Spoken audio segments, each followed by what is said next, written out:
인사를 나누겠습니다. 당신은 하나님이 만드신 최고의 걸작품입니다. 인사를 한번 나눕시다. 앞뒤 자분들에게 뒤에 분들에게 한번 나누시기를 바라겠습니다. 여러분, 오늘 우리는요, 이 참 너무나도 은혜롭고 이 축복의 인사를 나누었습니다. 하나님은 당신을 이 최고의 걸작품으로 만들었다고 하는 사실인 것입니다. 그럼에도 불구하고 우리 마음속에 어딘가 모르게 찝찝한 그런 마음이 드는 것이 사실이라고 하는 것입니다. 그 이유가 무엇일까요? 그것은요, 우리가 교회의 문을 나서는 순간, 아니 어쩌면은요, 지금 우리가 설교를 듣고 있는 이 순간에도 우리는요, 늘 누군가와 자기 자신을 비교하기 때문에 그렇습니다. 그러니까 우리의 속에는 이 비교의 감기가 오래 들어 있기 때문에, 그래서 늘 어떤 생각을 가지게 되느냐, 우리는 열등의식을 가지고 이 세상을 살아가고 있다고 하는 것입니다. 그런데 이와 같은 비교의 어떤 그런 이 감기가 가장 먼저 나타나는 것이 어디냐? 그것이 바로 우리 가정인 것을 믿으시기를 바라겠습니다. 어느 날 어떤 분이 이제 퇴직을 앞두고 마음이 꿀꿀해가지고, 그래서 아내에게 좀 위로를 받고 싶은 생각이 들었습니다. 그래가지고 아내에게 말을 걸었습니다. 여보, 내가 나이도 먹고 이제는 또 회사에서 퇴직을 하게 되어졌는데 참 마음이 내가 마치 실패한 인생을 살았다 하는 그런 생각이 들어라고 그렇게 얘기를 했습니다. 그랬더니요, 아내가 격려를 해주기는커녕요, 눈을 흘리면서요, 이렇게 팩복을 날리더라고 하는 것입니다. 그거 당신 이제 알았어? 옆집에 박 부장은 이번에 상무로 승진했대. 그리고 보너스도 두둑히 받아가지고, 그래가지고 아내도 명품 가방 하나 사줬대. 당신은 맨날 이 부장만 하다가 이제 끝내는구만 하고 이렇게 얘기를 하더라고 하는 것입니다. 여러분, 그런 말을 들었을 때 위로가 될까요? 마음에 상처를 입었었습니다. 그런데 거실을 보게 되니까 아들놈이 이번에 기말 시험을 보거나 성적표를 가지고 와가지고 거실에 앉아가지고 TV를 보고 있는 것입니다. 그러니까는요, 화가 났었습니다. 화가 나가지고 아들에게 말을 던졌습니다. 이놈아, 너 옆집에 예준이는 전교에서 맨날 1등을 하더라. 근데 너는 맨날 컴퓨터 게임만 하고 이게 뭐냐? 라고 그렇게 아들에게 나몰렸습니다. 그랬더니 아들이 뭐라고 얘기하냐면, 아빠는 참, 이 옆에 예준이 아빠는 아파트가 2채나 있고 서울에 빌딩도 있대. 근데 우리는 뭐야? 우리는 지금 뭐 전세거리 간신히 해가지고 이렇게 살고 있잖아 라고 문을 빡 닫고 가버리라고 하는 거예요. 여러분요, 생각을 해보십시오. 지금요, 남편은요, 앞집 박 부장에게 비교를 당해 쓰러지고, 아들은 옆집 예준이하고 비교를 당해가지고 이 상처를 입게 되고, 또 아빠는 또 어떻게 합니까? 아빠는 박 부장하고 이렇게 비교당하면서, 그러면서 이 상처를 입고 살아가는 모습, 이것이 오늘 저와 여러분들의 모습이라고 하는 것입니다. 여러분요, 남과 비교하기 시작하게 되면은 아무리 좋은 옷을 입고 아무리 맛있는 음식을 먹어도요, 행복하지 않습니다. 그 끝에 기다리는 것이 뭐냐? 언제나 비참함과 이 열등감이라고 하는 그런 무서운 마음의 괴물이 우리 안에 들어있는 것입니다. 여러분, 20세기에 세계 최고의 이 첼리스트이자 음악의 거장으로 알려진 파블로 카슬로라고 하는 사람이 있습니다. 이분은요, 전 세계 음악인들이 그가 연주하는 첼로 소리에 눈물을 흘리면서 눈물을 흘릴 정도로, 그 정도로 이 감동적인 음악을 하는 그런 사람이었었습니다. 그런데요, 이분이 어렸을 때는 아주 가난한 가정에서 태어났었습니다.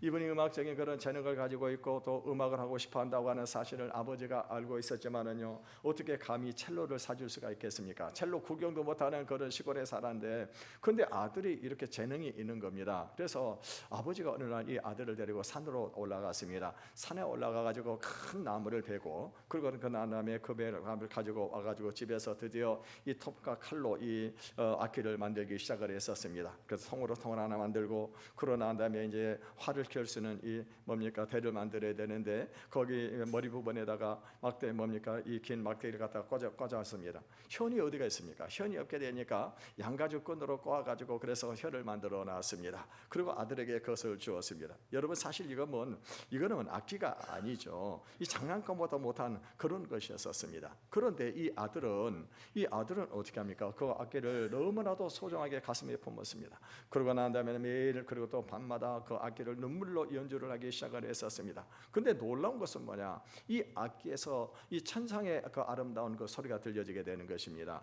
나중에 이 사람이 이제 카블로 이 사람이 나중에 세계적인 연주자가 되었습니다. 그러고 난 다음에 큰 무대에서 연주를 하면서 그런 얘기를 했다고 하는 거예요. 내가 오늘날 이와 같이 음악계의 거장이 될 수 있었던 것은 그것은 순전히 나의 아버지 덕분이었었습니다. 아버지가 만들어 주셨던 그 볼품이 없는 그 악기가 지금 오늘날에 나를 만들었다라고 그렇게 고백을 했다고 하는 사실입니다. 여러분, 오늘 우리는요, 내 인생이라고 하는 악기를 바라보면서 어떤 생각을 하고 있습니까?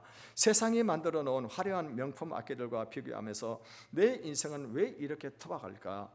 또 내 배경에는 왜 이렇게 볼품없는 말뚝들이 박혀 있을까? 왜 나는 남들처럼 매끄럽고 멋진 소리를 내지 못할까 하면서 스스로 이 열등감의 감옥 안에 갇혀 있는 것은 아닌지 자식의 자신을 살펴보시기를 바라겠습니다. 여러분, 나는 부모를 잘못 만나서 그래, 나는 배우지 못해서 그래, 나는 인물이 못나서 그래라고 그렇게 스스로를 이 열등감의 어떤 감옥에 갇혀놓고 자신을 날마다 그 안에서 이 채찍을 하고 있지 않은지 한번 살펴보시기를 바라겠습니다. 그런데요, 이 악기의 가치는 악기 그 자체의 화려함이 있지 않습니다. 그 악기를 누가 손에 쥐고 연주하느냐에 달려 있다고 하는 것입니다. 아무리 세계적인 그런 명품 악기라 하더라도 초보자가 만약에 그 악기를 연주하게 된다고 한다면요, 그것은 시끄러운 소리밖에 되지를 않을 것입니다. 그러나 이 값싸고 볼품이 없는 그런 악기라 할지라도 세계적인 그런 음악가가 연주를 하게 되어진다고 한다면은 그 악기 속에서는 아주 위대한 아름다운 그런 음색의 소리가 나게 되는 것을 믿으시기를 바라겠습니다. 오늘 성경은요, 온 우주의 창조자이신 여호와 하나님께서 저와 여러분이라고 하는 이 인생의 악기를 직접 디자인하시고 모태에서부터 빚으셨다고 선포를 하고 있습니다. 오늘 우리 본문 14절의 말씀을 한번 큰 목소리로 확신을 가지고 한번 읽어보도록 하겠습니다. 시작. 내가 주께 감사함은 나를 지으심이 심히 기묘하심이라. 주께서 하시는 일이 기이함을 내 영혼이 잘 아나이다. 여러분요, 하나님께서는 오늘 여기는 저 여러분을 지으실 때 단 한 번도 실수해가지고 만들어 온 작품들이 없다고 하는 것입니다. 세상의 자로 지어보게 되면은 너는 열등해, 너는 부족해라고 그렇게 우리 세상의 잣대로 사람들은 우리를 그렇게 평가할지 모르겠습니다. 그런데 하나님께서는요, 너는 내가 기가 막히게 타이밍을 맞춰가지고 만들어낸 인생의 최고의 걸작품이라고 우리를 자랑스러워하고 계시는 것입니다.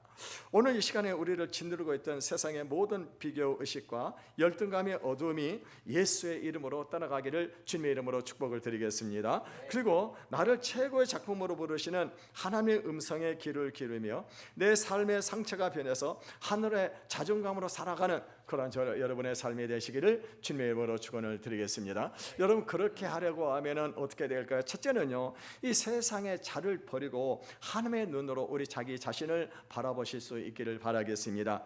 우리가 이 평생 열등감이라고 하는 괴물에 짓눌려 살아가는 이유는 세상이 던져준 가짜 자기와 그리고 이 가격표를 가지고 끊임없이 나를 재고 평가하기 때문입니다. 여러분, 세상은 은근슬쩍이 학벌이라든가 외모라든가 아니면 가진 재물을 가지고 우리를 평가하게 되어진다고 하는 것입니다. 그런데 거기에 만약에 미치지 못하게 되어지게 되면은 세상은 우리를 어떻게 보고 있습니까? 우리를 마치 가치 없는 그런 상품이나 불량품 그런 취급을 하게 되어진다고 하는 것입니다. 얼마 전에 인터넷에서 참 재미난 글을 본 적이 있었습니다. 어떤 가정주부가 마트에 가가지고 장을 좀 많이 봤습니다. 그래서 카드로 결제를 하고 그러고 난 다음에 집에 와가지고 영수증을 다 확인을 해보게 되니까는요, 영수증에 보게 되니까 자기가 사지도 않은 한우 갈비 세트 20만 원이 다 결제가 된 거예요. 너무나 놀라가지고 그래가지고 이제 마트에다 전화를 걸었습니다. 그랬더니 마트의 직원이 무슨 얘기를 하냐면 죄송하다고 그러면서 이 포스기 오류 로 바코드가 잘못 찍힌 것 같다고 하면서 그러면서 죄송하다라고 그렇게 사과를 하더라고 하는 것입니다. 그러면서 이분이 무슨 생각을 했느냐, 그런 세상의 물건도 가격표가 잘못 찍혀가지고 그렇게 잘못될 수가 있다고 하는 것입니다. 그런데 이분이 무엇을 깨닫게 되어야 되느냐, 세상의 어떤 그런 세상의 어떤 잘못된 가치관으로 나를 가치를 찍어놓은 거예요. 그러니까 나는 세상의 가치관으로 나를 바라보게 되니까, 잘못된 가치관으로 바라보게 되니까 내가 마치 이 세상에 살아서 가치 없는 그런 인생이 아닌가, 이런 생각을 하면서 살아왔다고 그렇게 인터넷에 그렇게 소개가 된 글이 있었습니다. 여러분, 세상이라고 하는 마트는요, 우리에게 끊임없이 가짜 영수증을 내밀면서 말을 하게 됩니다. 너는 명문대학교를 못 나왔으니까 50점짜리야. 너는 이 나이가 되도록 내 집 한 칸도 못 만들어냈으니까 너는 실패한 인생이야 아니야 라고 그렇게 얘기를 하는 것입니다. 여러분, 우리는 이 세상이 오작동에서 찍어낸 그 가짜 가격표를 진짜인 줄을 알고 그것을 가지고는 내 가치는 이것밖에 안 되는구나 그러면서 이 열등감의 눈물을 흘리는 것입니다. 여러분, 오늘 이 시간 세상이 여러분의 가슴에 붙여놓은 이 가짜 가격표를 예수의 이름으로 떼내시기를 바라겠습니다. 그래서 이제는 우리의 참 가치를 발견을 해야 된다고 하는 것입니다. 우리가 이 세상에서 가짜자를 꺾어버릴 때 비로소 나를 향한 하나님의 진짜 이 시선이 보이기 시작하는 것입니다. 여러분, 우리가 잘 아는 세계에서 가장 유명한 그림을 꼽으라고 하면은 이 프랑스 루브르 박물관에 있는 무엇입니까? 우리 레오나르도 다빈치가 그린 모나리자 이 작품을 여러분 아실 것입니다. 아마 우리 모든 사람들이 이 작품을 다 알고 있을 것입니다. 이 작품의 가격은요 어마어마합니다. 금액으로는 환산할 수가 없을 정도로 어마어마한 그런 가치를 가지고 있는 것입니다. 그런데 한때는 그런 적이 있었다고 하는 것입니다. 많은 미술의 평론가들이 이 모나리자의 그림을 보면서 이 얼굴에 눈썹이 없다, 잘못된 그림이다, 또 구도가 제대로 안 맞는다, 또 너무 어둡다라고 이렇게 평가를 했다고 하는 것입니다. 여러분, 그렇다고 해가지고 이 모나리자 그림의 가격의 가치가 떨어지는 것일까요? 아니죠. 절대로 아무리 다른 사람들이 뭐라고 비평을 하더라도 이 그림의 가치는 절대로 떨어질 수가 없는 것입니다. 그 이유가 뭡니까? 르네상스 시대 최고의 작가인 레오나르도 다빈치가 이 그림을 그리고 그리고 그 밑에 하단에다가 거기다가 자기의 친필 서명을 했기 때문에 이 글은 그 자체만으로도 가치가 있는 것이라고 하는 것입니다.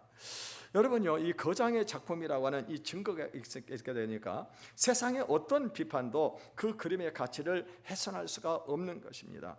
세상 사람들은 여러분을 향해서 손가락질을 합니다. 이렇다 저렇다 합니다. 너는 그 나이가 돼도 그 정도밖에 되지 못하냐? 아니, 너는 왜 남들처럼 번듯한 직장도 없냐? 너는 왜 그렇게 무능하냐? 라고 세상 사람들은 우리에게 이 세상의 잣대를 가지고 우리를 평가하게 되어진다고 하는 것입니다.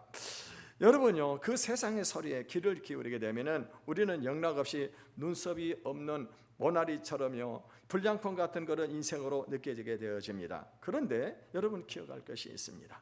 세상의 평가는 중요하지 않습니다. 진짜 중요한 것은 우리 인생 뒤편에 적혀있는 하나님의 선도장, 하나님의 사인인 것입니다. 우리 13절의 말씀을 같이 읽어보겠습니다. 시작.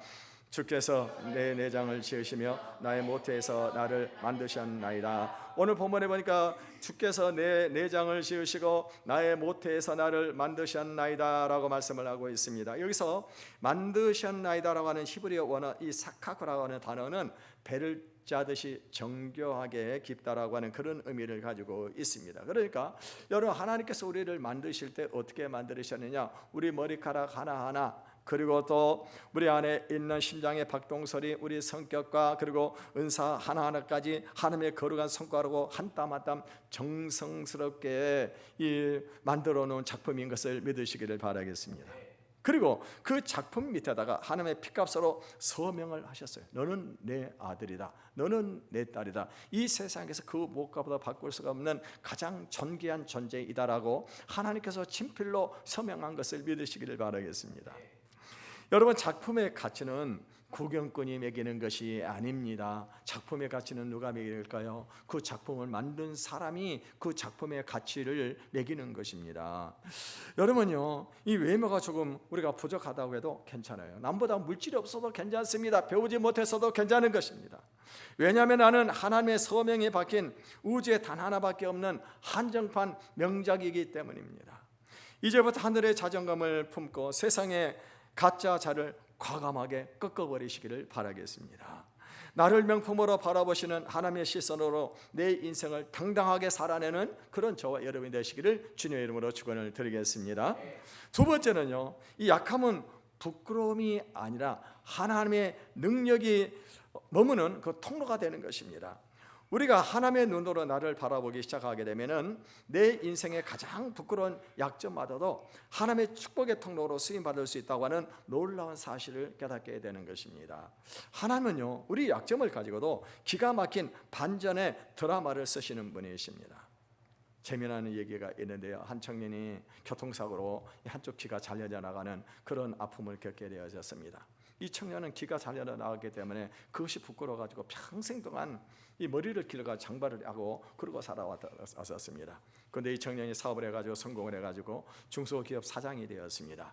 이제 직원을 채용해야 되는 그런 시기가 되어가지고 이 광고를 내고 이 직원들이 이제 그 광고를 보고 지원자들이 몰려들기 시작을 했었습니다. 이 사장이 이 직원들의 눈썰미를 체크하기 위해서 한 가지 질문을 냈습니다. 이분이 어떻게 했느냐? 자기 머리를 살짝 뒤로 걷어오면서 혹시 당신 혹시라도 나에게 있어서 특이한 점이 있으면 말해보시오라고 그렇게 얘기를 했습니다. 그래서 첫 번째 한 사람이 사장님 귀가 없으시네요라고 얘기를 하는 거예요. 그러니까 사장이 화가 났습니다. 탈락시켰습니다. 두 번째 사람도 다 들어왔습니다. 두 번째 사람도 똑같이 사장의 행동을 하면서 혹시라도 나에게 특이한 점이 있으면 한번 말을 해보라 그랬더니 두 번째 이 지원자도 와가지고는요 머뭇거리더니 사장님 한쪽 귀가 없으시네라고 얘기하는 것입니다. 사장이 화가 나가지고 이 사람도 탈락. 세 번째 사람이 들어왔습니다. 세 번째 사람이 들어가서 똑같이 질문을 했습니다. 그랬더니 이 청년은 머리가 똑똑하고 아주 영리한 그런 청년이었습니다. 한참을 생각하더니 사장님은 콘택트 렌즈를 끼셨군요 라고 얘기를 하는 거예요. 그러니까 사장이 깜짝 놀래가 너무 기뻐가지고 어떻게 그것을 알았나? 라고 물어봤습니다. 그러더니 사장님 귀가 없으시니까요 콘택트 렌즈를 낄 수밖에 없잖아요 라고 그렇게 얘기를 하더라고 하는 거예요. 여러분요, 웃기는 얘기지만은 이 영적인 원리가 여기에 담겨 있는 것입니다. 우리는 내가 내 삶에 귀가 없는 것과 같은 그런 치명적인 약점이 생기게 되면은 내 인생은 이제 끝났다, 안경도 못 쓰는 장애물 투성이 인생이다라고 열등감의 동굴로 우리가 들어가게 되어진다고 하는 것입니다. 그런데 하나님은 그 약점을 보시면서 귀가 없냐 걱정하지 말아라. 내가 너에게는 특별하게 아주 신비한 그런 콘택트 렌즈를 너에게 내 눈에 끼워줄게 라고 그렇게 말씀하시는 분이라고 하는 것입니다. 여러분요, 이 교회사와 세계 역사 속에 위대하게 쓰임을 받았던 그런 사람들을 보게 되면은요, 대부분의 사람들이 어떤 사람들이었습니까? 그분 대부분의 어떤 그런 불의한 사고를 겪었거나 아니면 열등의식을 가지고 있었거나 아니면 세상 사람과 비교했을 때 부족함이 많았던 그런 사람들이었다고 하는 것입니다. 여러분, 전 세계 그리스도인들이 성탄절이라든가 이 부활절에 부르는 찬양이 있습니다. 그게 뭡니까? 할렐루야라고 하는 찬양이잖아요. 핸델이 지었던 이 할렐루야. 여러분, 이 찬양이 얼마나 웅장하고 얼마나 아름다운 찬양이면은요, 영국의 루이 몇 세인가요? 그 왕이 그 음악을 듣다가 찬양을 듣다가 자리에서 벌떡 일어났다고 하는 거예요. 지금도요, 많은 사람들이 이 핸델의 메시아 중에서 그 할렐루야 이 찬양이 울려 퍼지게 되면은 사람들이 모두가 다 자리에서 일어나게 되는 것입니다. 그 정도로 유명한 그런 작품이 바로 핸델의 이 메시아인 것입니다.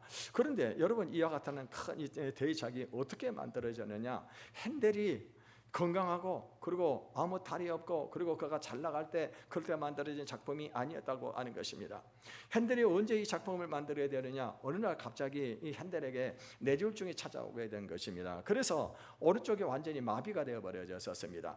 오른쪽에 마비가 되어 가지고 그래서 이 삐뚤어져 가고 있는 손을 그가 쳐다볼 수밖에 없었습니다. 거기다가 이제 경제적으로 파산이 오게 된 것입니다. 그러니까 주변의 사람들은요, 핸델을 조롱하면서 비난을 하기 시작을 했었습니다. 근데 핸델은 끝났다라고 그렇게 얘기를 했습니다. 그런데 핸델은요, 그 한쪽에 비틀어진 그 몸을 가지고 자기 방 깊은 방 안에 들어가 가지고 하나님 앞에서 부르짖으면서 기도를 했습니다. 하나님, 제 이 비틀은 손으로는 아무것도 할 수가 없습니다. 하나님, 저에게 하나님의 능력이 임할 수 있게 해달라고 그렇게 간절히 기도하면서 그러면서 악보를 써내려가기 시작을 했었습니다. 그러고 난 다음에 무려 22일 동안 먹지도 않고 자지도 않고 그 하나님 주신 감동을 따라가지고 그 악보를 써내려가기 시작을 했는데, 이 작품이 바로 그 유명한 핸델의 메시아의 작품이 탄생하게 된 것입니다.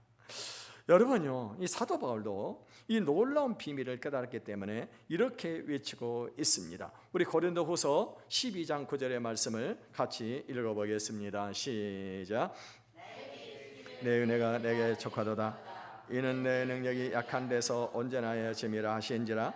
그러므로 도리어 크게 기뻐함으로 나의 약한 것들에 대하여 자랑하리니 이는 그리스도의 능력이 내게 머물게 하려 함이라. 오늘 본문에 보면은 본문에 이 머물게 하려 함이라고 하는 이 단어는 헬라어로 에피스케노라고 하는 이 단어입니다. 이거는 거룩한 장막을 치고 빽빽하게 덮어버린다고 하는 뜻입니다.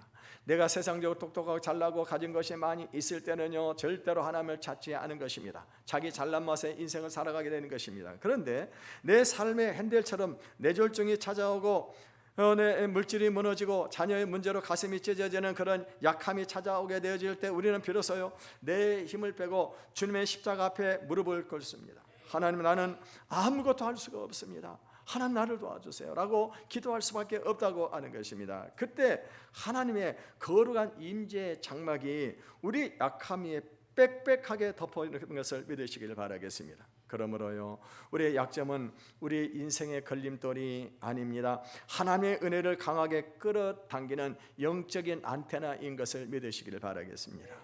내가 다른 성도들보다 가난해서 부끄럽습니까? 아닙니다. 그 가난 때문에 더욱더 주님을 더 깊이 만날 수 있다고 한다면 그 가난은요, 영적인 부여함을 가져오는 통로가 되는 것을 믿으시기를 바라겠습니다. 내가 다른 사람을 건강하지 못해서 질병으로 늘 아픔 가운데 인생을 살아가고 있습니까? 그렇다고 한다면요, 그 질병의 아픔은 다른 아픔을 가지고 살아가는 사람, 질병을 가지고 살아가는 그런 사람들을 위로할 수 있는 위로의 통로가 될 수 있다고 하는 사실인 것입니다. 여러분요, 그러므로 더 이상 내 안에는 이 약점 때문에 사탄이 주는 열등감에 속삭임에 속아서 고개를 숙이지 마시길 바라겠습니다. 나의 약함 속에 온전하게 역사하실 그 전능하신 하나님의 손길을 기대하면서 오히려 내 약함을 통해 일하실 주님을 찬양하는 당당한 그런 믿음의 거장들이 되시기를 주님의 이름으로 축원을 드리겠습니다. 이제 말씀을 맺고자 합니다. 우리는 말씀을 통해서 열등감이 얼마나 무서운 영적인 질병인지, 그리고 그것을 깨뜨리는 하나님의 시선이 무엇인지를 깨달았습니다. 마지막으로 미국에서 실제로 있었던 예화를 하나 들겠습니다. 미국 텍사스에 이 로건이라고 하는 한 소년이 있었습니다. 이 로건이라고 하는 이 소년은요, 어렸을 때 이 안면 마비가 와가지고 그래서 얼굴이 일그러져 있는 그런 소년이었습니다. 학교에 가게 되면 친구들은요, 괴물이라고 그렇게 놀려대기 시작을 했었습니다. 그러다 보니까 친구도 없고 혼자 외로웠었습니다. 이 소년은 늘 저녁이 되면 밤이 되면은요, 눈물을 흘리면서 하나님, 나를 왜 이렇게 만들어 놓았습니까? 라고 그렇게 하나님을 원망을 하고 살아왔었습니다. 그런데 어느 날 부모님이 이 아이에게 그 강아지를 한 마리 사줘야 되겠다. 한 마리를 사줘야 되겠다. 그래서 유기견 보호소를 이 아이를 데리고 갔습니다.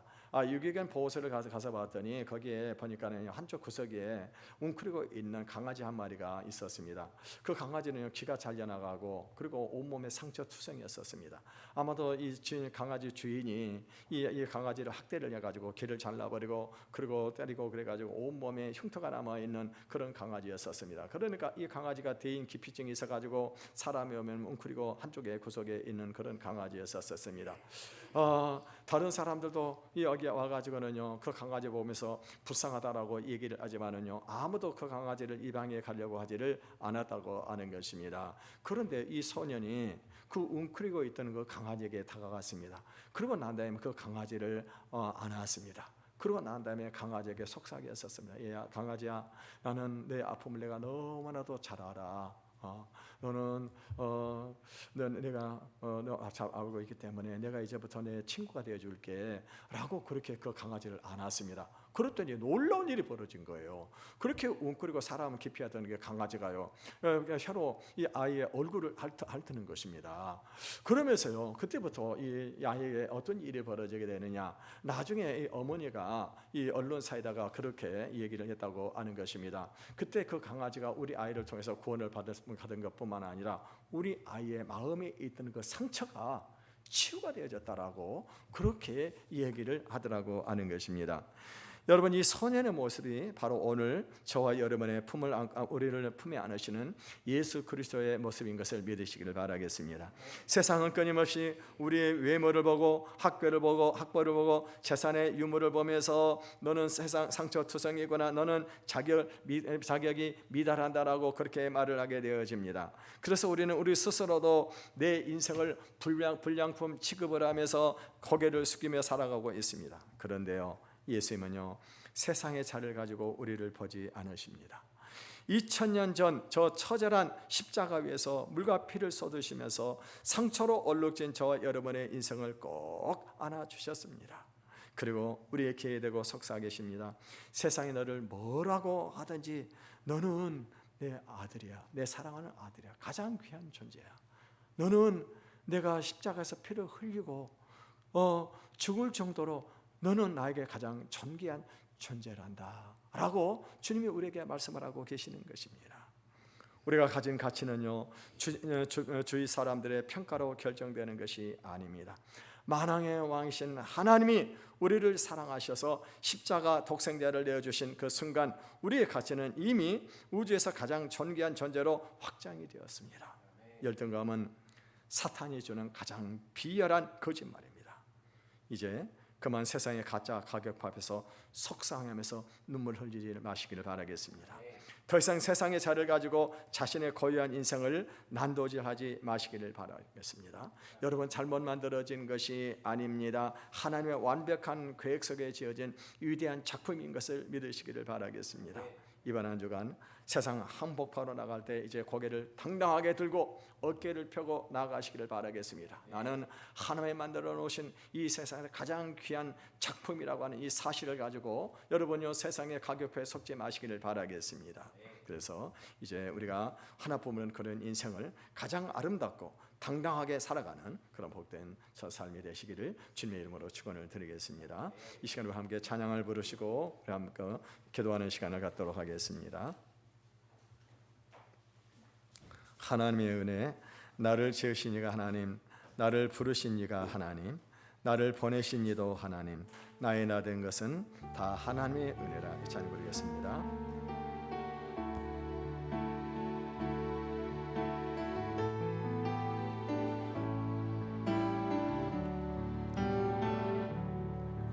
나를 지으신 이가 하나님, 나를 부르신 이가 하나님,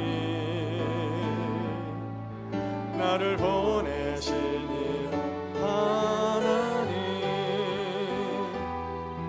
나의 나 된 것을 다 하나님 은혜라. 나의 달려갈 길 가도록 나의 마지막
한량없는 은혜, 한량없는 은혜, 한량없는 은혜, 갚을 길 없는 은혜, 내 삶을 애워 사는